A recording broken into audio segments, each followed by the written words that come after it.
Well, good morning and happy Saturday. Just got the glow plugs going here on this telehandler. Telehandler lived outside last night. So, why is that? Well, that's because our tandem is in the shop. So we had a 1980 something-ish era tandem.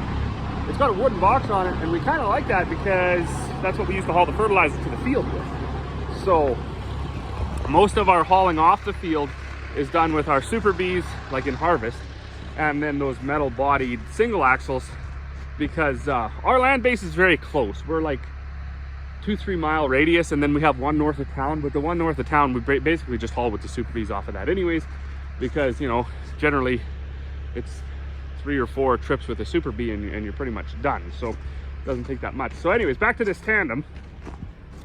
We like to keep it around. It's got a fairly large wooden box, kind of good for shuttling grain around the yard and good for hauling fertilizer to the field.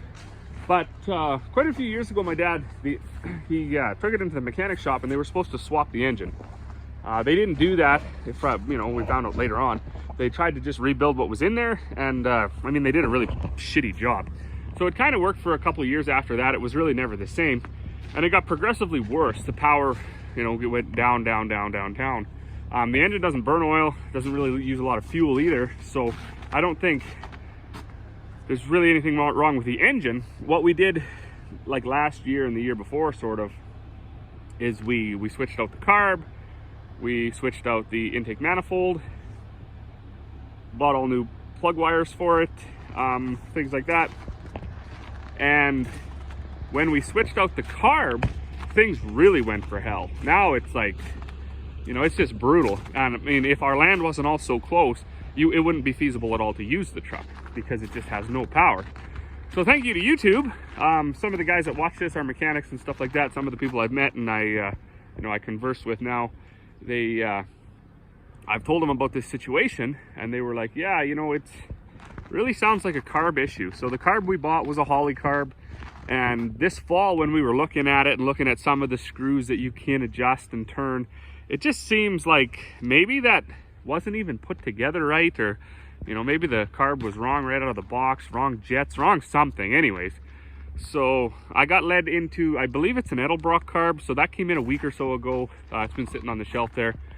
Dad and I finally had time to dig the tandem out of the sheds up there, plow the snow and everything, and get it in the shop last night. So this weekend, I think we're probably going to work at getting that carb done. First thing I got to do here, though, is make a few bags of feed. So I'm going to do that, and then we'll kind of see where the day goes.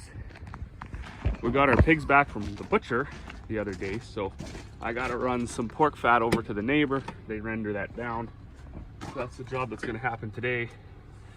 This is still not the best, this tractor, but hopefully it starts today. It's only -1.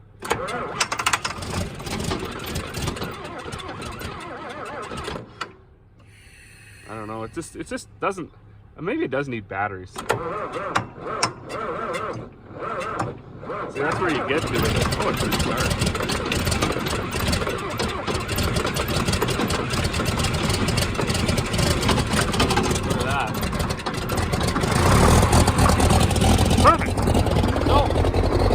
Maybe cleaning up that starter did work. I don't know, it cranked over pretty good there, so not as good as I would like, but they're not really new batteries either. They're 5 years old, so. But enough of the chit chat, and let's get some bags made. So here's another function that I never knew I needed. The ability to lift the bag up high enough to dump the whole bag into the top of the mixer. But I guess it's a nice feature to have. 110. Well, good evening. That kind of turned into a day of actually quite a bit of work. So a few people came for molasses, a few people came for bags, made a whole bunch of bags, got that pig fat over to the neighbor so they can start doing what they do with that. What else? Here's an interesting one for you. I gotta tie my bags up, but I get a few requests. In fact, I was doing a TikTok live today, and somebody asked me if I could make elephant feed, and I know they were joking, but I was making a feed today, which I've never made before. And here it is. So unfortunately, the kind of all the fines came out right at the end, so I'll have to mix up the top. But that's kind of how it's supposed to look. Got some sunflower seeds in there, oyster shells, bit of molasses, canola, peas, wheat, barley. So you take a second and guess what you think that was made for. Okay, you're never gonna get it. That was made for a rat, like an actual rat. So first thing I did when I got this inquiry, I looked up, is it even legal to own rats in Alberta? Because Alberta's a rat-free province. Well, apparently you can own these African soft fur rats or something, I believe there is what they're called. So, and I guess if you can own an animal and if you can own a rat needs to eat. So what do you feed it? Of course, I had no idea what do you feed a rat? But we did some research back and forth, me and the folks that ordered that, and we came up with that blend, that mix, how we were gonna break up the peas a little bit, hammer up the canola a little bit, leave the cereal grains whole, put in a little bit of molasses, a little bit of oyster shell. So that was basically their research on what they wanted for their African fur rats. So I'm gonna get that all bagged up into 50-pound bags, and we'll see how it goes. I don't know, maybe we'll be in the rat making business, rat feed making business. Not gonna make any rats, not a fan of rats. Yeah, that's that. Just double checking. I got my molasses tank closed over here. Stuff's kind of a little expensive to just pump out onto the ground, but perfect. Anyways, gotta tie up these bags.